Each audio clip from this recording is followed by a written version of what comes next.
je me dis toujours, il faut que je trouve un moyen de me démarquer. Que quand je rentre dans l'événement, eh bien, on sache que je suis passé. Ça fonctionne?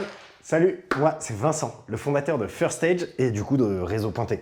Dans ce podcast, on va parler de confiance en soi, de stratégie de communication, d'entrepreneuriat et surtout quels sont les bons tips pour diffuser sur les réseaux sociaux. L'idée, c'est d'éviter d'avoir un zéro pointé et d'être bon sur Réseau Pointé.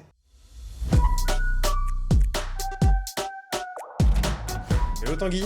Hello Vincent. Trop content de t'accueillir ici. Je suis très content. Merci Bon. pour l'invitation. Écoute, c'est surtout Margot qu'on doit remercier, je crois. Tout à fait, effectivement.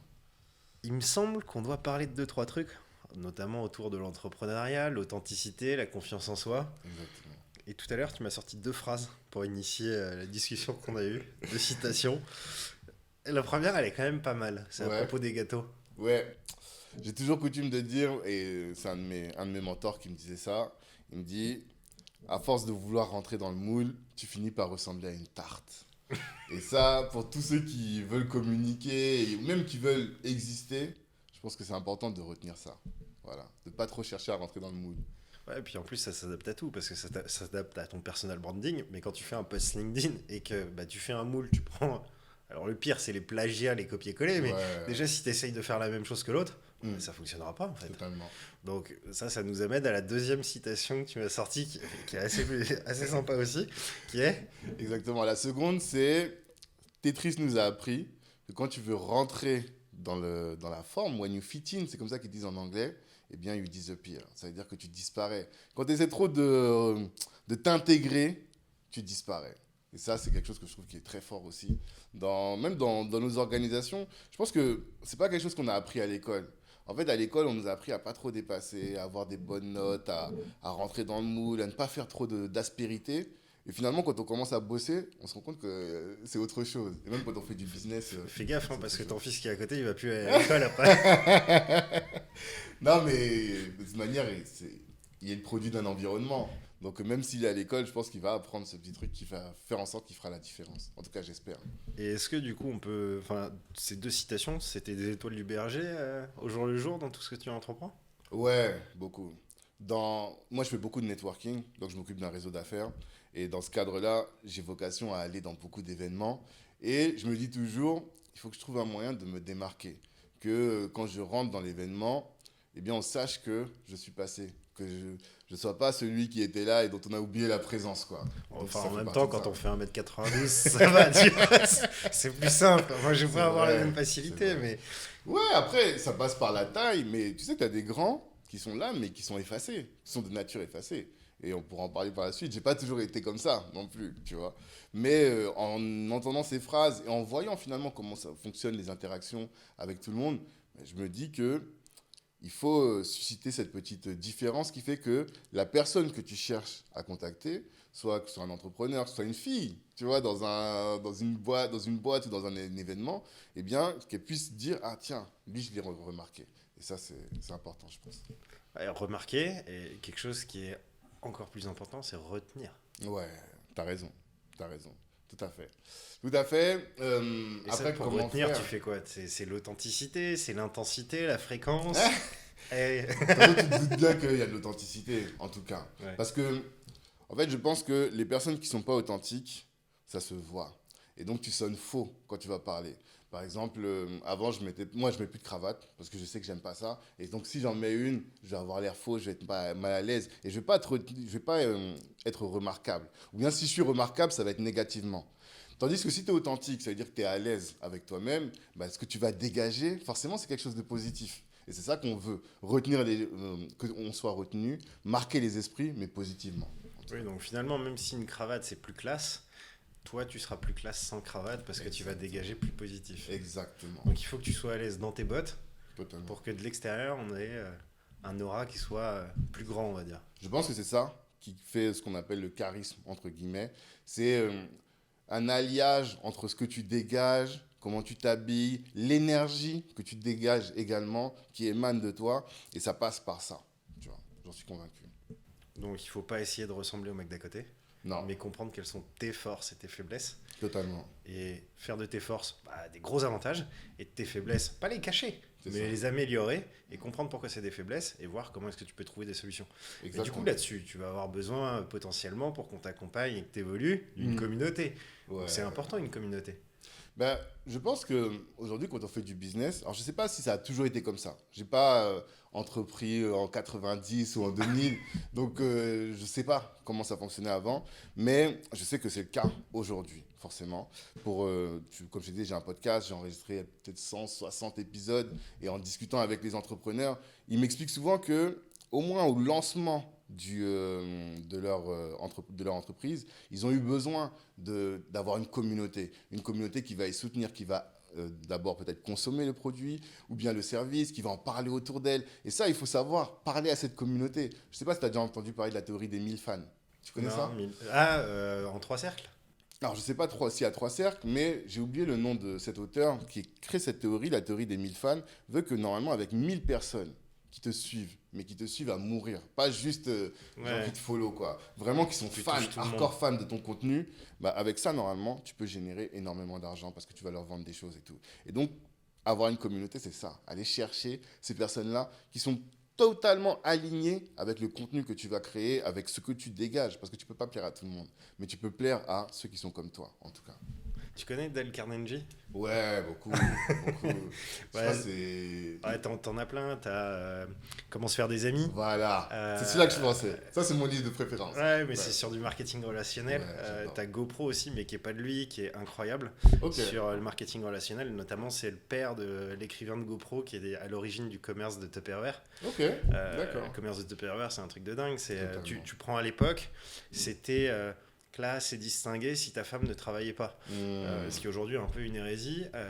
Et en fait, il dit, ok, cette personne qui est toute seule chez elle, elle se fait chier, elle a envie d'entreprendre, elle a envie d'avancer, d'être responsabilisée, d'être quelqu'un, quoi, pas juste le pot de fleurs qui reste. Et il dit, ok, bah, moi je veux vendre des Tupperware, comment je peux vendre des Tupperware? Je vais pas aller les voir, puisque en fait, elles restent entre elles, elles font le thé l'après-midi, je peux pas percer là-dessus. Donc il faut que je trouve autre chose. Donc en fait, il fait du porte-à-porte, mais du porte-à-porte quand elles ne sont pas ensemble. Et il lui dit, écoute, tiens, je t'offre des Tupperware, et puis tu vas juste aller, la prochaine fois que tu fais ton thé, avec un gâteau dans le Tupperware. Elle arrive, et elle dit, enfin, l'auteur dit, surtout, tu ne leur vends pas le produit. Mais du coup, c'est quoi l'utilité? Il fait, tu vas juste y aller, et tu vas dire que toi, exceptionnellement, parce que je t'ai choisi, tu as le droit d'avoir un Tupperware. Ok. Et du coup, elle est arrivée avec son gâteau, et tout le monde, oh, c'est quoi? Trop bien! Bah, ça me permet de le garder. Mais tu l'as eu où? Ah non, on me l'a donné juste à moi. Ah, mais est-ce que tu peux m'en avoir un, s'il te plaît, s'il te plaît? Et du coup, tout le monde se retrouve avec des Tupperware. Et derrière, en fait, aujourd'hui, tout le monde a des Tupperware. Tout le monde. Et ce que j'adore là-dessus, c'est qu'en fait, c'est de la marque qui est passée par le consommateur. Et tu peux prendre plein d'exemples. Tu prends Karcher, Frigo. Ouais. C'est des noms Totalement. qu'on utilise tous les jours.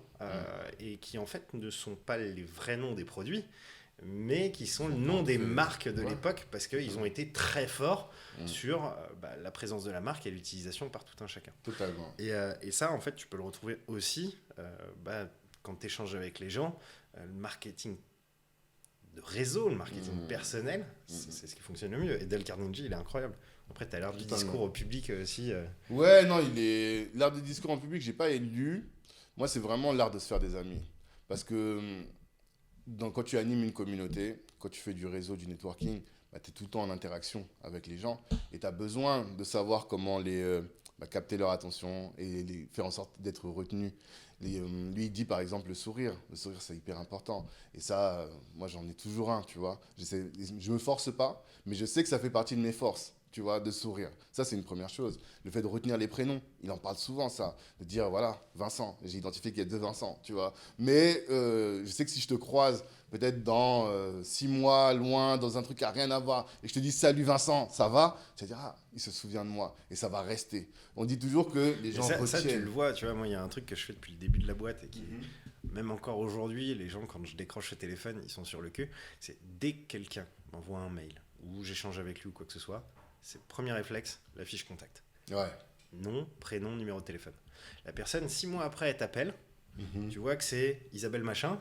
Il fait bonjour Isabelle. Oh.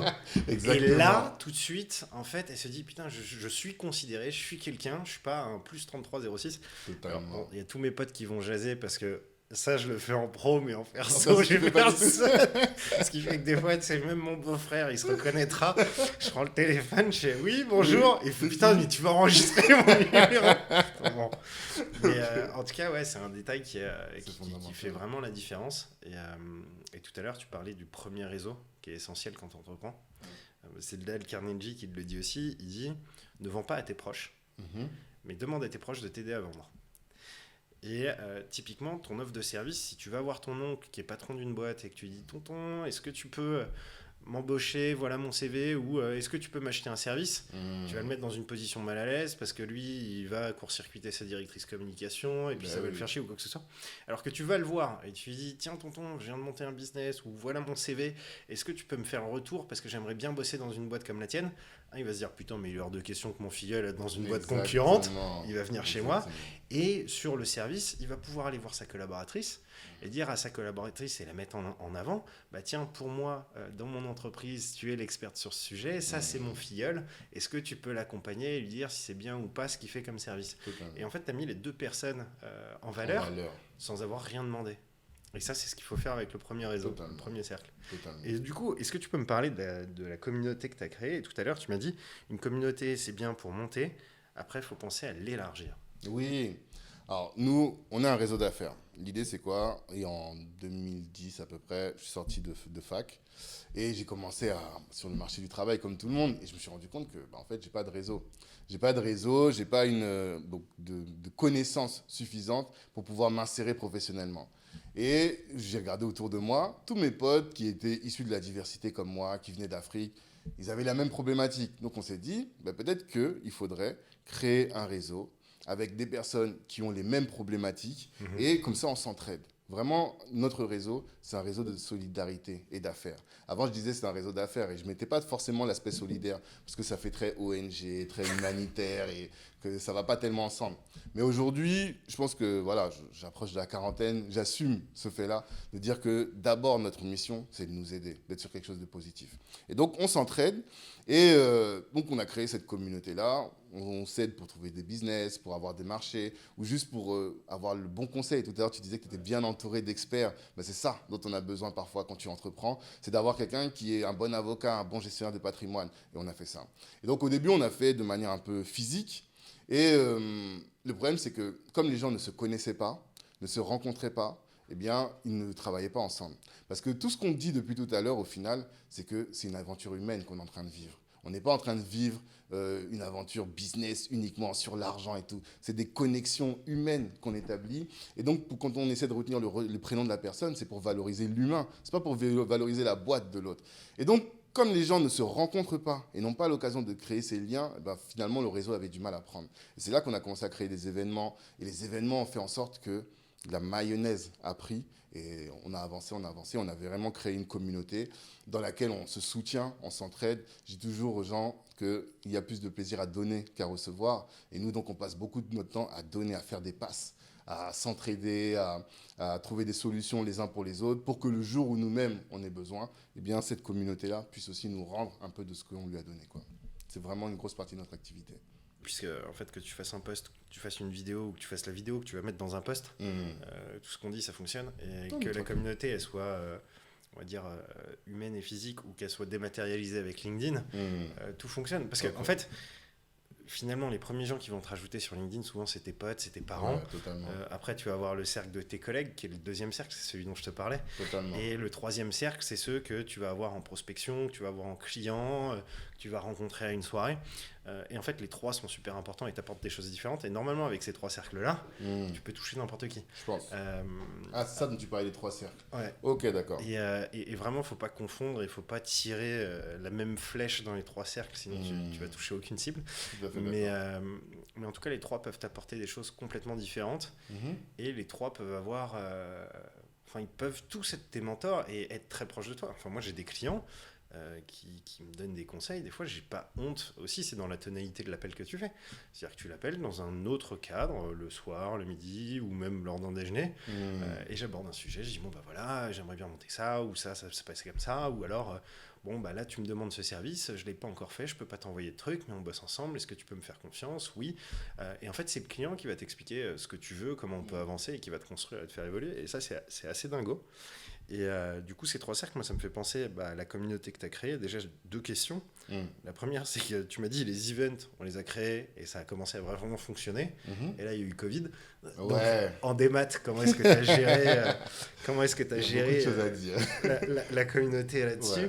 Ouais. Et la deuxième, c'est, une fois que tu as cette base-là, toi-même, tu nous disais, le but, c'est aussi de s'élargir et parfois, c'est assez compliqué de réussir à s'élargir et d'étendre ce réseau ou cette communauté. Ouais. Alors, Covid, effectivement. Première chose, le fameux Covid. Et c'est dur à dire. Et je pense qu'à chaque fois qu'on va dire ce que je dis, on dit ce que je viens de dire. C'est-à-dire que c'est dur, mais le Covid a été une opportunité pour moi, pour notre réseau. Pourquoi est-ce que je dis ça? Au-delà de la souffrance qu'on a eue à voir des personnes de notre entourage qui étaient malades, des personnes peut-être même un peu plus larges qui sont décédées, autres, ça c'était véritablement difficile. Mais le fait d'avoir coupé notre principale source d'activité, ça nous a poussé à nous remettre en question et à nous réinventer au final. C'est-à-dire qu'on faisait des événements. Donc, je disais, clé de la réussite, on invite des personnes comme Marie Roselmack qui vient et qui nous dit, bah voilà, moi, pour réussir dans le journalisme, j'ai fait ça, j'ai fait ça, j'ai fait ça. Et nous, après, on s'empare de ces clés pour essayer de réussir dans nos activités respectives. Pour ceux qui ne connaissent pas, présentateur du JT de 20h. Quand même, il y a des gens qui ne connaissent pas Marie Roselmack. Pas, mais... Non, t'as raison. Oui, présentateur du JT de France, de TF1. Et une fois que le Covid est intervenu, on ne pouvait plus faire ça. Donc, qu'est-ce qu'on a fait ? On a réfléchi. Ce que j'ai fait, donc moi j'animais un réseau d'entrepreneurs, j'ai appelé tous les entrepreneurs un par un. J'aurais dit là, on est dans la difficulté. Parce qu'il y a des gars qui ont des barbeurs, il y a des gars qui ont des restaurants. Comment est-ce qu'ils vont faire? Et même on s'inquiétait parce que, je ne sais pas si tu as déjà entendu cette phrase qui dit, c'est Sartre, il me semble qu'il disait ça, que quand les gros maigrissent, ça fait longtemps que les maigres sont morts. Ah, tu vois. Okay. L'idée c'est de dire que quand il y a une crise, les gros vont maigrir, les grands comptes, ils vont maigrir. Mais nous qui sommes les petits, là, on ne va pas maigrir, on va mourir. Donc potentiellement, on allait mourir. Et s'il n'y avait pas eu les aides du gouvernement, je pense que beaucoup d'entre nous seraient morts. Mais... Ouais, et puis, ce que tu dis, je pense qu'il y a quelque chose aussi qu'il faut détailler, c'est que quand tu es entrepreneur, tu as un certain ego, tu as la réussite. Et quand tu te pètes la gueule, t'oses pas le dire. Ouais, t'oses pas le dire. 2, tu sais pas à qui le dire et tu sais pas Totalement. comment le dire parce que c'est super nouveau. Normalement, quand tu montes une boîte, et je le souhaite à tout le monde, elle réussit. Ouais. Donc, ce passage-là, souvent, il est très nouveau. Et on a honte, on se sent coupable, on peut...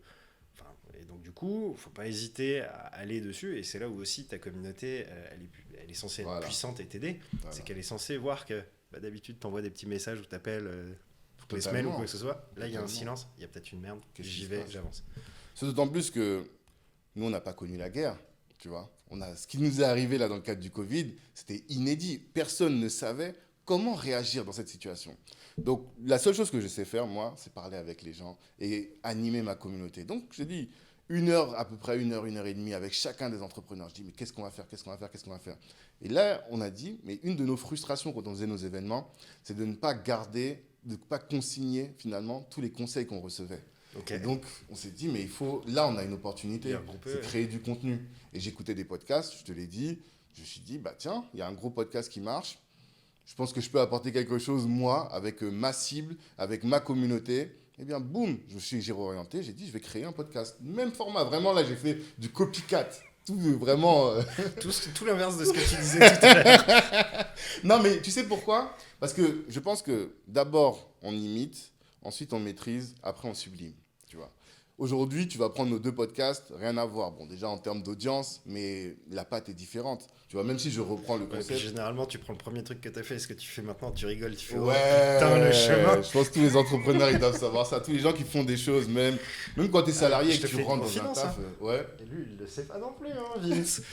J'ai un dossier caché sur les serveurs de la boîte où il y a la vieille com, les premières vidéos. Et des fois, tu vois, quand j'ai un petit coup de mou et je me dis, putain, ça avance pas, on progresse pas, je vais regarder. Et là, tu te dis, ah ouais, si, quand même, il y a un sacré chemin qui a été produit. Totalement. Ouais, franchement, il y a de quoi rire parce que tu te dis, putain, 10 ans en arrière. T'étais pas le même. J'étais pas le même, les caméras pas parié sur toi, peut-être. Je sais pas, j'aime bien les paris fous. Et là, celui-là était un peu insensé, mais. Non, mais ce que je disais, c'est que donc, on s'est dit, on va faire un podcast, passer à l'audio. Et c'est comme ça qu'on finalement, on s'est réinventé. Parce qu'avant, on faisait peut-être un événement par trimestre ou un événement tous les 2 mois. C'est-à-dire qu'on rencontrait peut-être 8-10 entrepreneurs dans l'année. Et avec ça, chaque com autour des événements, c'était limité. Alors que là, je crée un podcast chaque semaine et même parfois 2 épisodes par semaine. Donc, ça fait que chaque semaine, je parle avec 1 ou 2 personnes. Donc, j'apprends énormément. Moi, je suis un juriste à la base. Donc, je n'ai pas appris à faire du business. Moi, j'ai appris à lire la règle de droit, à l'appliquer. Alors que là, j'ai appris, en voyant par l'exemple, à faire du business. Comment est-ce que toi, tu fais dans ton business? Et je suis là. C'est comme un apprentissage, véritablement. Et communiquer autour du podcast. Donc, j'étais obligé d'aller communiquer. Et j'étais en train de me poser la question, mais quelle est ma cible? Ma cible, c'est les professionnels afro, les experts, où est-ce que je vais les chercher, ces gens-là? Je ne vais pas les trouver sur Instagram, Facebook, c'est mort, on peut le dire ici. En tout cas, c'est plus que c'était. Ça dépend, si tu veux vendre des fauteuils pour vieux, c'est On s'est compris. En tout cas, par rapport j'ai rien dit. Je me désolidarise du propos. Bah, écoute, moi, mes grands-parents, j'ai mis quasiment 10 ans à les mettre sur Facebook. Ouais. Il va me falloir 10 ans de plus pour Insta. Bon, j'essaye même pas TikTok. On parle même pas de TikTok. Et donc voilà, j'ai réfléchi à ma cible, où est-ce qu'elle se trouvait. Les pros, les professions libérales, les experts, ils sont sur LinkedIn. C'est ça en fait. Et je me suis dit, comme ma cible est là-bas, eh bien j'ai commencé à communiquer. Mais le problème, c'est que les plateformes, en fait, il faut apprendre à les connaître. C'est ça aussi qu'on ne dit pas. Chaque plateforme a son mode de fonctionnement. Là, j'essaie d'aller sur TikTok, je ne comprends rien du tout. Mais LinkedIn, au début, je postais et ça ne prenait pas, quoi. Parce que je pense que j'avais peur. Et je crois que c'est l'erreur que font tous les gens qui postent sur LinkedIn. Ils ont peur. Ils ont peur de faire une faute d'orthographe, de ne pas mettre la bonne virgule. Ils ont peur d'avoir un commentaire de quelqu'un qui dit « Ah, ça ne se dit pas ce que tu viens de dire ». Et donc, ils y vont de manière un peu sclérosée et engoncée. Et donc, ils ont du mal à se lâcher. Et j'ai acheté un bouquin. Le bouquin, je ne sais pas si je peux le citer ici, Christopher Piton, à la conquête de LinkedIn.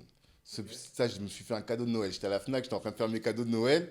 Et je vois ce bouquin, je me dis, tiens, ça, c'est un cadeau pour moi. Bah, du coup, il va falloir que tu ramènes Christopher ici. Ouais, mais je ne le connais pas. Mais franchement, si tu veux réussir à faire un podcast avec lui, ce serait vraiment la bonne personne. Parce que son bouquin, et je le dis toujours, ça a été la révolution. Parce qu'il a dit une chose, il a dit sur LinkedIn, on peut parler de n'importe quelle manière, de manière libre en fait. Tous les formats, tous les styles sont admis. La seule chose, il faut que la thématique colle avec la plateforme. Et la plateforme, c'est du professionnel. Donc, il faut apporter de la valeur d'un point de vue professionnel, d'un point de vue entrepreneuriat, d'un point de vue carrière et tout. Ouais, il faut que tu ajoutes une qualité. C'est ça. Mais après, au niveau du style, garde ton style en fait. Et c'est là où les phrases que je t'ai données, elles prennent leur sens. Mais ça me fait penser à une citation de Coluche qui m'avait fait exploser de rire. Il disait oui, on me reproche, on me dit qu'on ne peut pas rire de tout. Ouais. Alors j'ai essayé de rire de rien, mais c'est beaucoup plus chiant. Ben voilà, t'as tout compris. C'est exactement ça. Coluche, il a vraiment la phrase, le sens de la bonne phrase. Mais donc c'est ça. Tu te dis que les gens sont là, peut-être dans le train ou à la pause déjeuner, ils scrollent. Et qu'est-ce qui fait qu'ils vont s'arrêter sur ton contenu? Donc, c'est comme ça que j'ai commencé à trouver. Je me suis dit, bon, maintenant, je vais lâcher les chevaux, quoi. Je vais arrêter de me restreindre, de me retenir. Je lâche les chevaux. Je continue parce que moi, c'est un podcast business et j'ai un réseau d'affaires. Donc, je parle des affaires, je parle de la recommandation professionnelle, je parle de networking, toujours, mais avec ma touche, ma patte, avec mon style. Ça ne plaira pas à tout le monde, mais je vais réussir à fédérer une communauté autour de moi. C'est comme ça que quelqu'un va s'identifier en lisant. Exactement. Parce que si tu prends un post où il y a du vouvoiement, où toi, tu te retrouves pas du tout dans ce qui est posté, tu vas pas y arriver. Et pour te retrouver dans ce qui est posté, il faut que ce soit un humain à un humain. C'est le seul moyen que ça fonctionne. C'est Donc, ça, exactement. qu'en fait, on se retrouve avec l'humain partout. On a parlé tout à l'heure de la communauté, de donner le marketing, la stratégie en fait, que tu emploies sur LinkedIn. Ouais. Tu me disais offrir. Donc en fait, c'est généreux, c'est le marketing généreux dont tu parlais. Si tu dois en donner une définition et expliquer pourquoi tu parles de marketing généreux. Alors, pourquoi? Parce que je pense que les gens, on est encore sur apporter de la valeur aux autres. Vraiment, pour que ton contenu retienne l'attention, il faut apporter de la valeur. Apporter de la valeur, qu'est-ce que c'est? C'est donner aux gens. Mais donner quoi? Donner des conseils, donner quelque chose qui va les aider dans leur business. En tout cas, ça, c'est ma manière de faire. Je sais que tout le monde ne fait pas comme ça. Hein. Mais nous, en tout cas, dans notre réseau, on est vraiment porté là-dessus à donner et à être généreux, à donner un maximum. Pourquoi est-ce que les gens ne le font pas? Mais moi, je suis entrepreneur. Ouais. Je me dis, si je donne, je gagne pas d'argent. Pourquoi est-ce que je donnerais? Exactement. Mais pourquoi je dis c'est du marketing quand même? C'est du marketing généreux. Je donne un exemple. Si je suis expert en podcast, imaginons, et que je me dis, voilà, j'ai envie de prendre des clients et faire du podcasting pour les grosses boîtes. Je peux très bien passer mon temps sur les réseaux, dire je suis l'expert, je suis l'expert, je suis l'expert. Au bout d'un moment, les gens vont se dire, oui, ok, on a compris, mais montre-nous, tu vois, montre-le-nous, prouve-le. Alors que si je viens et que je dis, je prends ton cas, je prends ta boîte et que je commence à te donner des solutions comme ça devant une caméra, je dis voilà, dans ta boîte, tel podcast pourrait parvenir à tel résultat en touchant telle cible et voilà comment il faudrait faire, quelle stratégie mettre en place. Toi, tu vas ressortir avec une bonne information. Tous les gens qui vont regarder vont se dire ah, mais Tanguy, en fait, c'est vraiment un expert sur le sujet. Certains vont se dire ah, j'ai toutes les infos, je vais faire mon podcast. Mais ces personnes-là, en réalité, elles y seraient allées dans tous les cas. Ouais, est-ce qu'elles auraient réfléchi sur le tarif du devis? Alors, il y a ça aussi. Faut parler de ce genre de clients. Mais tu vois, c'est des gens qui ne sont pas forcément les meilleurs clients. Alors que quelqu'un d'autre va se dire moi, je sais pas, j'ai une boîte de menuiserie. Mon taf, c'est la menuiserie, c'est pas de faire des podcasts. Je vais pas me dépenser mon énergie à faire des podcasts. Par contre, j'ai entendu que Tanguy, il sait faire des podcasts. Donc, je vais passer par lui. Et ça, en étant généreux, j'ai surtout fait preuve d'expertise. J'ai renforcé ma légitimité, ma confiance auprès de mes prospects. Et c'est comme ça qu'ensuite, je vais attirer de la clientèle. Et je pense que dans une ère comme la nôtre, où il y a énormément de contenu, parce que là, nous, on parle de LinkedIn, mais tu vois qu'il y a TikTok où les gens font, et tous les autres réseaux qui existent, en fait, il faut pouvoir se démarquer. Et le marketing généreux, je suis convaincu que c'est le positionnement qui permet de transformer la clientèle. Moi, le lundi, par exemple, sur ma page LinkedIn, je fais un post où je dis exposez-moi vos problèmes et je vais vous trouver dans mon réseau la personne qui peut y trouver une solution. Et certains du réseau m'ont dit oui, mais normalement, tu ne devrais pas faire ça, il faut le garder pour les gens du réseau. Je dis oui, mais il faut que je leur montre parce que les gens, ils n'ont pas l'habitude de ce qu'un réseau peut apporter. Et là, souvent, le lundi, tu vas voir sous le post des gens qui commencent à dire moi, j'ai besoin d'un client, ça, moi, j'ai besoin de ci. Et je leur trouve des gens, Et ils disent ah oui, en fait, c'est réel ce qu'il fait. C'est pas juste de la com. Ouais, c'est pas du bullshit. Voilà. Donc, c'est pour moi, faire la différence aujourd'hui, ça passe par là. Vraiment. Le marketing généreux. Tu me parles d'aujourd'hui et pour toi. Tu as toujours été comme ça, le mec d'1m92, charismatique, qui rentre en soirée, ça y est. Non, déjà, je n'ai pas toujours fait 1m92. J'ai grandi petit à petit, ça c'est sûr. Et puis, tu sais, on a des complexes parfois, tu vois. Notamment quand tu grandis souvent on va parler des Africains en France, on peut avoir un complexe parfois. Et quand j'étais petit, peut-être que j'avais ce complexe-là. Et j'étais pas, en tout cas, je me sentais pas légitime pour pouvoir porter la parole, légitime pour pouvoir aller vers l'autre, légitime pour aider les autres aussi. Voilà, je ne sentais pas. Mais au fur et à mesure, en ayant le bon entourage, tu vois, en parlant avec les bonnes personnes, en testant les choses, beaucoup. Quand je te parle de LinkedIn, là, j'ai été désigné Top Voice en 2022, mais je suis sur LinkedIn depuis peut-être 2018-2019. Et j'ai commencé à poster de manière intense en 2020. Donc, c'est en 2 ans que j'ai créé cette communauté. Donc, il faut faire. Souvent, on est là, on réfléchit, on est très cérébral et tout. Mais en réalité, il faut faire. Donc, j'ai fait. Je me suis entouré. Le jour où j'ai lancé ma boîte, j'ai pris une coach, tu vois. Je n'ai pas beaucoup de respect pour les coachs en général, mais là, j'avais besoin d'une coach, vraiment. Okay. Et quelqu'un qui m'accompagne, qui m'aide à atteindre mes objectifs. La première séance, je lui ai dit, voilà, j'ai besoin d'arriver à tel endroit. Et bien maintenant, elle me dit, chaque fois, où est-ce qu'on en est? Est-ce qu'on avance? Est-ce qu'on avance? Est-ce qu'on avance? Et par exemple, pour que les gens s'identifient un peu, si ça te dérange pas, Ouais. est-ce que tu peux te dire quels étaient tes complexes, quelles étaient les problématiques, ce que tu as évolué et par quel passage t'es passé pour y arriver? Parce que je pense que ça intéresse tout le monde. Par exemple, moi, je ne suis pas quelqu'un de rigoureux. Je vais te donner un exemple. Je ne suis pas rigoureux, c'est-à-dire que je vais avoir des analyses un peu à l'emporte-pièce, dire c'est comme ça. Je vais te donner une phrase en disant c'est comme ça, mais sans avoir pris le temps de rechercher et d'asseoir ma thèse sur une recherche précise, parce que j'ai la flemme de faire les recherches. Ça, c'est moi, je suis comme ça. Mais déjà, ma formation de juriste m'a appris et m'a obligé à aller chercher les bonnes informations. Ça, c'est une première chose. Et puis après, la vie te met des strikes. Tu vois, tu peux faire ce que tu veux, mais à un moment, la vie, elle te met des gifs. Tu te retrouves dans un débat en train de discuter avec quelqu'un et la personne te dit, oui, mais sur quel élément tu te fondes pour dire ça? Et là, tu commences à bégayer. Ah ouais, là, t'as pas envie que ça t'arrive 2 fois. Donc, une première fois, tu vois ce que je parle? Ça t'est déjà arrivé, tu comprends? Tu vois? Mais ça t'arrive 1 fois, 2 fois, 3 fois. Tu te dis, bon, ok, bon, bah, là, je vais commencer à muscler mon jeu, à apprendre, à lire, à travailler, à vraiment me mettre au niveau. Parce qu'en fait, on parle souvent de l'excellence qui est nécessaire quand on travaille. Et surtout quand tu entreprends, ton client, il t'aime pas. Tu vois, même si tu es bien, tu es gentil avec lui, il va pas te donner son argent parce que tu es gentil. Il va donner son argent parce que tu es efficace. Et pour ça, bah, tu es obligé à un moment de concrétiser. Et concrétiser, ça veut dire travailler beaucoup. Je me suis fait accompagner sur la prise de parole en public. Pendant tout le confinement, chaque semaine, on avait une séance, 1 heure, et j'ai appris énormément de petites techniques. Les pourquoi, les 5 pourquoi. Je ne sais pas si tu as déjà entendu parler de ça. Voilà. 5W equations. Voilà. C'est ce que j'ai mis en place dans l'entreprise pour les projets. Ouais. Et en fait, à tout le monde, je dis, ok, quand tu as un client en face, le premier truc que tu lui dis, c'est pourquoi tu fais le projet, à qui tu t'adresses, etc. Exactement. Donc les 5W, who, why, what, when, where.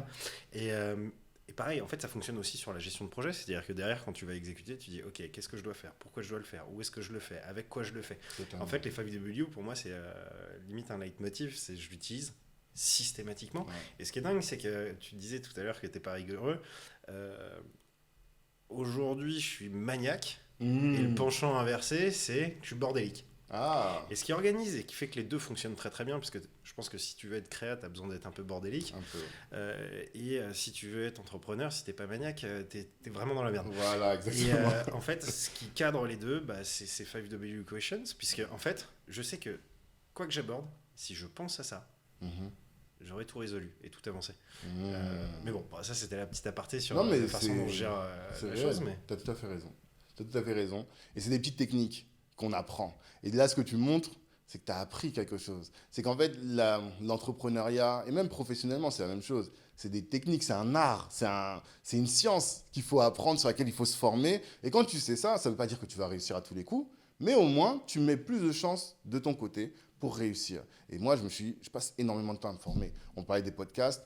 J'écoute peut-être, 5 ou 6 heures de podcast par semaine, sans compter les vidéos YouTube, sans compter le coaching, sans compter les discussions que j'ai avec les autres entrepreneurs, les podcasts que je fais moi-même. C'est-à-dire que la formation passe dans mon temps peut-être un tiers de mon temps. Et je recevais un entrepreneur là qui est sur un projet stratosphérique de voiture à l'hydrogène. Il m'a dit, il paye 2000 € par mois juste pour avoir de la veille juridique, pour connaître les prochaines évolutions juridiques dans son secteur d'activité. Je dis, mais 2000 €, c'est énorme. Mais il me dit, ça là, ça me fait gagner un temps énorme. Donc la connaissance, c'est ça qui m'a permis d'être ce que je suis aujourd'hui. Et puis après, je commence à avoir de l'âge. Donc tu vois, il y a ça aussi. La personne qu'on est à 20 ans, s'il y a des entrepreneurs aussi qui sont jeunes, mais quand ils sont à 20 ans, peut-être qu'ils ne se connaissent pas encore suffisamment. Il faut avoir confiance dans l'avenir. Justement, ouais. Tu vois. Confiance dans l'avenir et puis confiance en toi. Tu as toujours eu confiance en toi? Non, pas du tout. Pas du tout. Mais c'est pour ça que je parle. Comment t'as fait du coup pour vaincre ça? Non, c'est à force de faire. Tu vois, quand au début tu vas avoir une fille, je sais pas pourquoi je prends toujours la métaphore de la relation de couple. Pour moi, ton client, c'est de la séduction. Hein. C'est beaucoup de séduction. Et si tu pars sur un acquis dans ton couple et que t'es pas toujours à repenser, etc., et réoffrir, la bougie à un moment donné. Exactement. Et même dans la phase de séduction, tu vois, dans le sens où tu es là, tu veux aller voir la personne, mais peut-être que t'as pas forcément confiance en toi, tu as un peu peur, mais tu tentes par un moyen détourné. Après, tu tires des enseignements de cette première fois, cette deuxième fois, cette troisième fois. Et au fur et à mesure, tu as des retours, tu as identifié quelles sont tes forces, quelles sont tes faiblesses. Et une fois que tu sais quelles sont tes forces, tu appuies dessus, tu vois. Mais ça, tu l'apprends en Et ce sont testant. tes forces. Exactement. C'est pour ça qu'on reparle de l'authenticité dont on parlait tout à l'heure. C'est d'apprendre à se connaître. Moi, j'ai fait le MBTI. Je sais pas si tu as déjà... On n'a pas parlé de ça. Hein. Des tests de personnalité. Ouais. Moi, ça m'a beaucoup aidé. Des tests de personnalité qui permettent d'identifier clairement là où tu es fort, là où tu es faible. Et c'est... Enfin, moi, c'est du bullshit. Je vois ça comme de l'astrologie. Ça t'a vraiment apporté Ouais, quelque chose. ouais. Mais il faut pas faire ça, genre le test sur Internet. Mais en gros, il y a 4 lettres qui permettent de déterminer quel est ton style de fonctionnement. Est-ce que tu es plus un extraverti? Est-ce que tu es plus un introverti? Est-ce que tu prends tes décisions plus d'un point de vue cérébral ou est-ce que tu les prends par le feeling, par l'affection, tu vois? Et moi, je trouve vraiment que les lettres, elles étaient très révélatrices de qui j'étais véritablement. Et après, j'en ai discuté avec d'autres. Et ça m'a permis ensuite d'optimiser ma manière de fonctionner. De savoir que, bah voilà, moi, je ne suis pas bon dans ce truc-là. Bah, je vais aller chercher la personne qui va me compléter. Et là où je suis fort, par contre, personne ne vient parler avec moi. Ça, c'est super intéressant et c'est essentiel ce que tu dis. Et je pense que ce soit pour un entrepreneur ou même un collaborateur, il y a un truc qui est vrai et que j'ai découvert il n'y a pas longtemps. C'est que si tu n'es pas bon ou que tu n'aimes pas faire, tu ne dois pas abandonner, puisque sinon tu n'avanceras pas. Totalement. Mais trouve la personne qui, elle, sera contente de le faire et le fera bien. Exactement. Parce que ton temps, il a une valeur, de l'argent. Toi, tu vas mettre 2 heures de ton temps à faire quelque chose que tu n'aimes pas faire en plus. Là où tu vas avoir quelqu'un qui va mettre 30 minutes à le faire, Totalement. qui va le faire mieux que toi et qui sera contente de le faire. Et tu as économisé 1h30 sur lesquelles tu peux aller faire là où tu es le meilleur, donc du business, du réseau, etc. Et des fois, on a l'erreur de se dire, ok, bah, je vais être multitâche, je vais tout faire. Tu t'épuises, parce que faire des trucs qui te fait chier, si tu le fais toute la journée, à la fin de la journée. C'est comme ça que tu fais des burn-out. Bah oui. Et vraiment, c'est de l'accompagnement. Enfin, moi, j'ai halluciné quand tu as dit que tu passais un tiers de ton temps sur la formation. C'est-à-dire que tu dois avoir une organisation de malade dans la gestion d'entreprise. Parce que Non. soit tu bosses pas, soit tu es organisé. Mais Non, c'est que je bosse beaucoup, plutôt. C'est plutôt ça. C'est qu'un tiers de ton temps, si tu bosses 35 heures, ça fait beaucoup. Mais si tu bosses 70 heures par semaine, moi, je fais que ça. C'est ma vie. Ça veut dire que du lundi au dimanche, j'essaie de ménager un peu de temps pour ma femme et mes enfants. Mais comme c'est quelque chose qui me prend à cœur, nous, on a une mission, tu vois. C'est pas juste une activité qu'on se dit on aimerait bien le faire. Non, je me sens comme étant en mission pour travailler pour justement toutes les personnes que je représente, toutes les personnes que j'accompagne. Et j'y mets tout mon temps, véritablement. Et ce qui fait que même si j'y mets beaucoup de temps, en proportion, ça peut paraître énorme, mais finalement, vu que je mets aussi beaucoup d'intensité à faire tout le reste, ça va, au final. Ça va. Et finalement, tout ce que tu dis là, ça fonctionne exactement dans un post LinkedIn, puisque tu ne dois pas le faire pour choper du like, ni pour flatter ton ego parce que tu as eu X vues. Tu dois te mettre en tête que tu dois te faire plaisir. Ouais. Donc c'est comme si tu prenais la parole ouvertement, sinon ça sert à rien de le faire. Totalement. Et tu le fais pour la personne qui est en face. Donc finalement, quand tu écris un post LinkedIn, si on devait donner un conseil, c'est d'écrire le post LinkedIn comme si c'était une discussion avec les personnes que tu as en face. Exactement. En tout cas, on parle d'un réseau social. Donc il faut avoir à l'idée que tu as des êtres humains en face. Il faut que tu essaies d'interagir avec eux. Par exemple, il y a des gens qui postent et après ils s'en vont. C'est quelle histoire, tu vois? Tu postes, mais après tu restes, et quand les gens font des commentaires, tu réponds. En fait, tu crées une discussion avec les gens. Quand on parle de community manager, tu animes une communauté. Animer une communauté, qu'est-ce que ça veut dire? Ça veut dire interagir avec cette communauté. Poser un like, répondre, rebondir. Et là, tu sais que même si tu as posté le post, ça t'a mis 30 minutes, mais après tu vas passer 1 heure, 1 heure et demie pour rester là et discuter avec les personnes, rebondir sur le truc. Et ça, c'est une erreur, je pense, que beaucoup de gens font. Ils sont là juste pour donner, mais donner de manière one shot. Une image que j'aime bien prendre à côté de ça, c'est quand tu invites des potes à la maison à dîner. Je crois que personne apporte le plat et se met à côté, debout, à côté de ses potes. Exactement. Ton post LinkedIn, c'est ton plat. C'est-à-dire que tu arrives, généralement, tu es à peu près au centre de la table, c'est toi qui vas servir tes invités, tu vas leur demander est-ce que tu en veux plus, est-ce que tu en veux moins, ils vont te dire j'aime bien, c'est épicé, je vais rajouter ça. En fait, tu es sur un échange avec quelque chose qui est autour, mais si tu n'es pas là pour le donner, ça marchera pas. Ça fonctionnera pas. Même l'algorithme, il va dire, en fait, il se passe rien sur ce poste-là. Alors, il faut montrer. On est dans un exercice de séduction. de la personne avec laquelle on interagit, mais aussi de l'algorithme. Il ne faut pas se mentir.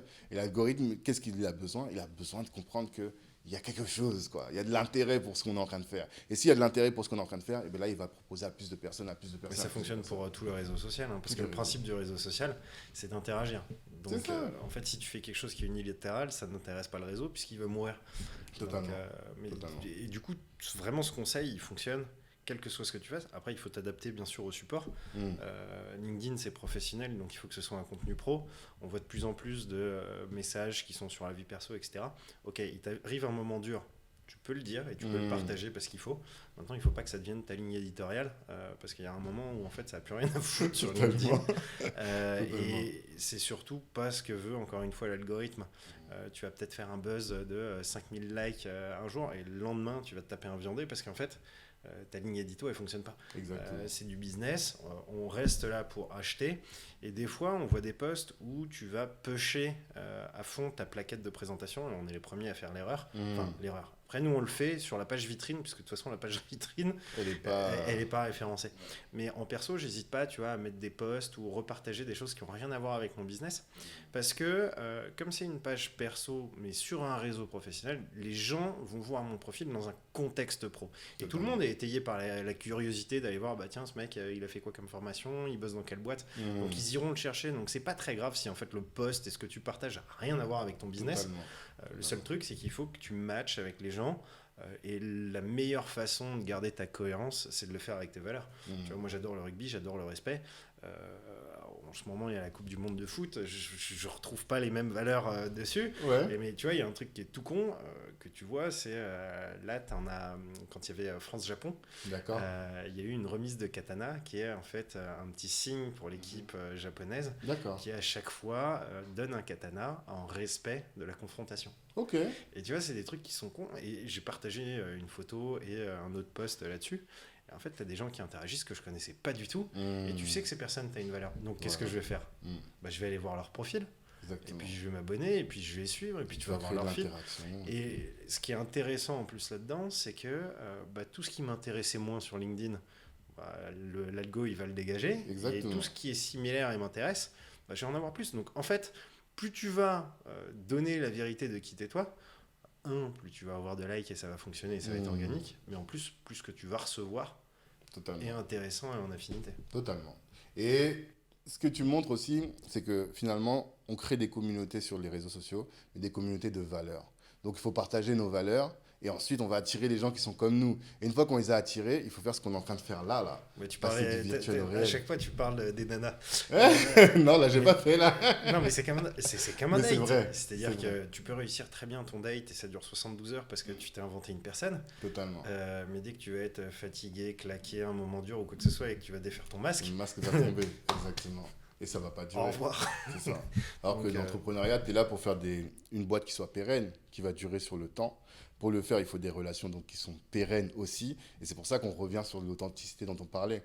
Et passer aussi, ne pas rester uniquement sur le réseau social. Moi, c'est ça que je dis. Tu vois, là, aujourd'hui, tu m'as appelé. En tout cas, Margot, très gentille, m'a appelé. Et maintenant, on se voit, on se rencontre, tu vois, véritablement. Et on passe du virtuel au réel. Peut-être que demain, j'aurai peut-être un business. Je vais me dire, bah, tiens, je vais penser à Vincent. Toi, tu vas voir quelqu'un qui pourrait être intéressant pour mon podcast. Tu vas penser à moi. C'est comme ça que ça fonctionne véritablement. C'est que ça. Envoyer un SMS sur WhatsApp parce que tu connais la personne et tu as échangé avec elle et tu as les mêmes valeurs. C'est beaucoup plus rapide que de te faire chier à faire un mail où tu vas dire, attends, mais il faut que je fasse ça, le devis, il est bien. Allez. Totalement. Totalement. Du coup, pour clore un peu ce podcast, par rapport à ce qu'on a échangé, si tu devais donner un message en conclusion aux personnes qui soit commencent à entreprendre, soit, parce que c'est un peu le sujet, vont commencer à poster sur LinkedIn, postent déjà, mais doivent améliorer leur communauté, qu'est-ce que tu dirais ? Soyez vous-même, véritablement. En fait, soyez vous-même, je reprends cette phrase. À force de chercher à rentrer dans le moule, on finit par ressembler à une tarte. Personne ne veut ressembler à une tarte. Donc, si vous ne voulez pas ressembler à une tarte, soyez qui vous êtes véritablement. Et là, vous allez attirer des gens comme vous. Cherchez à bien penser à quelle est votre cible. Comme ça, ensuite, vous communiquez vers cette cible-là avec les canons correspondent à cette cible, mais faites-le de manière authentique. Parce qu'il n'y a que comme ça que vous allez attirer des gens avec lesquels vous serez à l'aise et avec lesquels vous pourrez nouer des relations pérennes sur le long terme. Pour moi, ça, c'est vraiment ce qu'il faut retenir sur LinkedIn. On peut tout faire, mais il faut le faire de manière authentique. Merci Tanguy. Merci à toi pour l'invitation. Ça a été un plaisir.